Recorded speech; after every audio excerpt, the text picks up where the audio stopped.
Picture this. You're running a massive facility.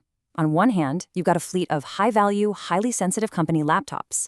On the other hand, you have literally thousands of identical plastic chairs sitting in a cafeteria. There is a very real, very chaotic tug-of-war that happens in asset management between wanting to slap a unique QR code on absolutely everything, right down to the break room microwave, and the massive, exhausting reality of actually trying to do that. So let's figure out how to solve this exact dilemma in today's explainer. All right, here is the game plan for today. We're going to break down the core asset dilemma, define unique versus countable, weigh the pros and cons, and then give you a simple 3-step method to decide. Finally, we'll look at some real-world examples and tackle those tricky borderline cases. Part 1. The asset dilemma. Balancing control and operational effort. So, this whole conversation basically boils down to a massive tug-of-war. We all want perfect, pristine audit control, right? But that desire crashes headfirst into the absolute operational nightmare of physically tagging everything. Which brings us to a really practical question. Do you actually need to slap a tag on every single ceiling fan in your building? Look, there's this huge misconception out there that a good tracking system means absolutely every physical item gets its own barcode.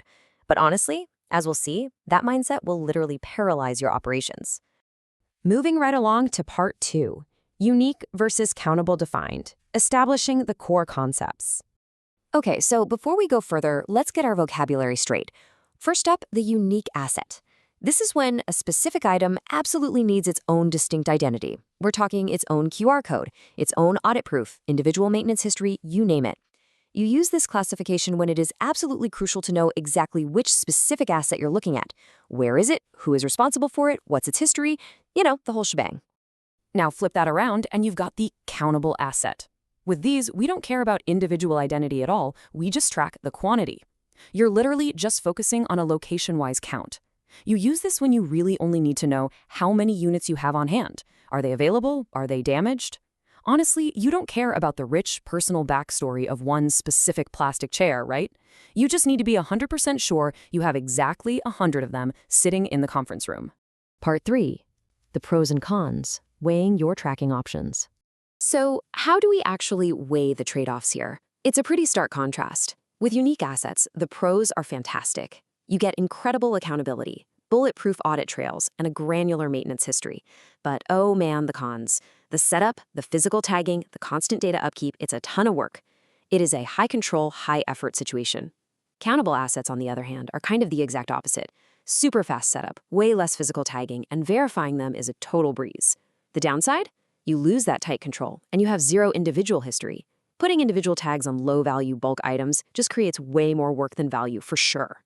All right, on to part 4, the 3-step decision method, a practical framework for onboarding. Look, theory is great and all, but how do you actually make this call in the real world?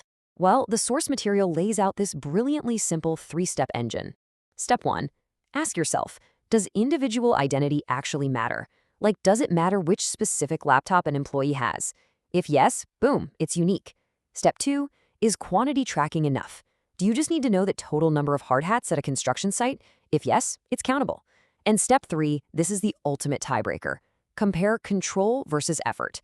If individual tracking gives you real financial or compliance value, make it unique. If it just creates tedious, soul-crushing data entry with no real benefit, you guessed it, make it countable. Part 5, real-world asset examples, testing the framework. Let's put this framework to the test with some actual scenarios. Take an office laptop. That is a clear-cut unique asset. Why? Because of user assignment, serial numbers, and huge data security risks. You absolutely need to know where that specific laptop is. Same goes for healthcare. An ambulance is undeniably unique because of compliance, registration, and obvious operational criticality. But then, think about a traffic cone out on an airport tarmac. That is solidly countable. They're low value, you have hundreds of them, and they're completely interchangeable. Nobody cares which traffic cone is which, you just need to know you have enough of them to keep things running. Part 6, handling borderline assets, navigating the tricky middle ground.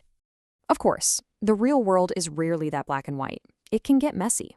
Not everything is as obvious as a laptop or a traffic cone. You're going to hit this gray area with things like standard office chairs, hospital beds, or baggage carts. They could reasonably fall into either bucket. So what do? Well, it really depends on the client's required level of control, the actual value of the asset, audit expectations, and the operational cost of keeping up those individual records. At the end of the day, it's a judgment call. Actually, scratch that. Let's bring back that ceiling fan example from earlier to really look at this gray area. Whether you have 12 fans in an admin office or 20 out in a ward, generally speaking, they're tracked by a bulk invoice, and you only deal with them when someone complains that one is broken. Because they're fixed to the ceiling, relatively low value, and you have a bunch of them, they default to Countable. You just track the quantity per room. But, and this is a big but, you would switch them over to Unique if and only if a client specifically demands individual QR-based complaint reporting or unit-specific service histories. Otherwise, don't overcomplicate it. To make your life as easy as possible when you're onboarding new assets, the source material gives us 2 foolproof checklists. Here's your checklist for unique assets. Go ahead and classify an item as unique if the exact unit identity matters, if you need warranty or inspection records, if it's assigned to a specific person, if it needs its own maintenance history, if it's high value, or if theft is a major concern. If you're nodding yes to any of those, then the effort of individual QR tagging is absolutely 100% justified. Now, compare that to the Countable checklist. You want to classify an asset as countable if all the units are practically identical and interchangeable. If one unit easily swaps out for another, if they're low to medium value but you have a ton of them, and if you really only care about the total headcount. Basically, if putting a QR code on every single item creates way more administrative headache than actual business value, bulk tracking is for sure your best bet. So this whole explainer really boils down to this one super empowering principle from the source material.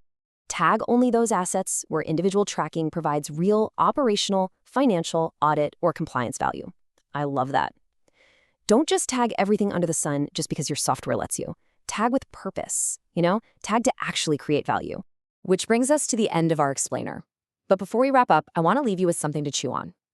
When you're looking at your own organization's tracking strategy, and you inevitably face this tug of war, will your next asset onboarding prioritize the comfortable illusion of perfect control, or will you choose the reality of true operational efficiency?